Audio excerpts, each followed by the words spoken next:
Good morning student, welcome back after summer vacation. आज हम लोग अपने क्लास को फिर से स्टार्ट करेंगे समर वेकेशन के बाद।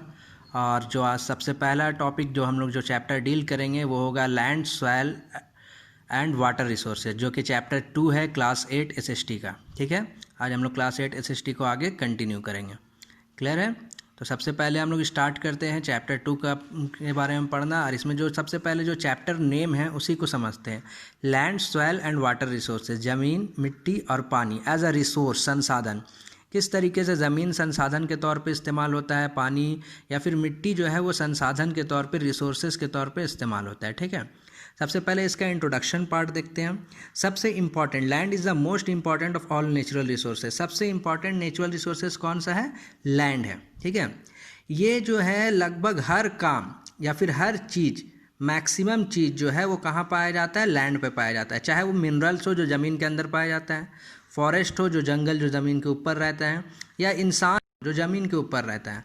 और बिलो द सरफेस में भी जो है बहुत सारा एनिमल्स, इंसेक्ट्स वगैरह पाया जाता है। प्लांट्स भी बहुत सारा, जैसे कि पोटैटो हो गया, कैरेट्स हो गया, ये सब ज़मीन के अंदर निकलता है। अलग अलग सॉइल हैं। ठीक है, सरफेस वाटर हैं। ठीक है, रिवर हो गया, लेक हो गया, ये सब चीज़ भी आपका ज़मीन पे ही पाया जाता है। इंसान जो है वो भी ज़मीन के ऊपर ही रहता है, जो ऑलरेडी हम बता चुके हैं। तो सबसे पहले स्टार्टिंग टॉपिक ही है जो हम लोगों का चैप्टर का नाम land, soil and water resources. उसमें सबसे पहले हम लोग लैंड रिसोर्स को समझते हैं। जितना भी ह्यूमन बींग्स हैं, जितना भी ह्यूमन बींग्स, चाहे वो चीज़ भी कंट्री में हो, सब कहाँ रहता है? लैंड के ऊपर रहता है। ठीक है, दुनिया का 30% हिस्सा जो है वो लैंड का हिस्सा है। बाकी जो 70%, रिमेनिंग 70% है वो वाटर है। ठीक है, उसमें भी हम लोग डिटेल पढ़ेंगे कि वो पीने लायक पानी कितना है और नहीं पीने लायक पानी कितना है। ठीक है, लेकिन 30% जो है वो कौन सा हिस्सा है? वो लैंड का हिस्सा है। और उस 30% का भी 1/3 अगर हम लोग निकाल दें तो वो वैसा ज़मीन है जहाँ पे रहने लायक जगह नहीं है, वहाँ पे इंसान रह नहीं सकता है। चाहे वो रेगिस्तान का इलाका हो, चाहे वो एक्सट्रीम कोल्ड कंडीशन हो, अंटार्कटिका का रीजन हो, ये सब भी लैंड ही है, लेकिन यहाँ पे इंसान रह नहीं सकता है। ज़मीन अलग अलग तरह का होता है, लैंड जो है वो अलग अलग तरह का होता है। कहीं पे प्लेन होता है, कहीं पे अपलैंड्स होता है जिसको हम लोग प्लेट्यू भी बोलते हैं। और एक और ख़ास बात यहाँ हम लोग सीखते चलेंगे कि हम लोग भी एक प्लेट्यू में ही रहते हैं।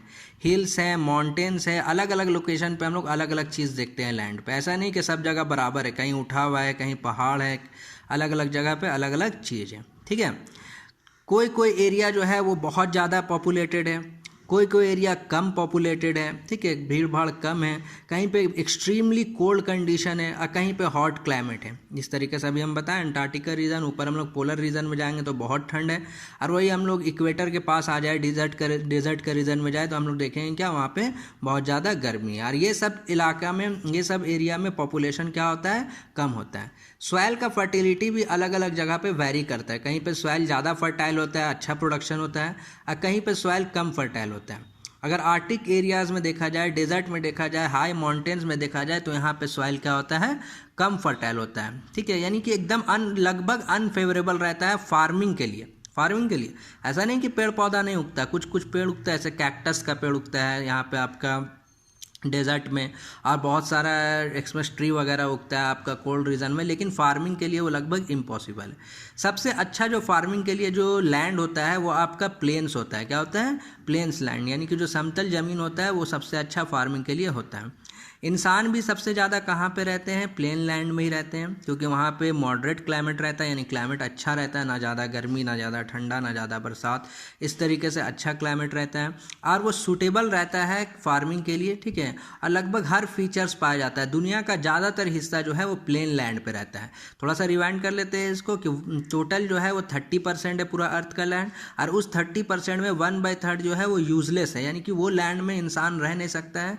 वो लैंड जो है वो बंजर है, कोई काम का नहीं है। ठीक है, इसी को आगे नेक्स्ट क्लास में हम लोग कंटिन्यू करेंगे, लैंड यूज़। Thank you.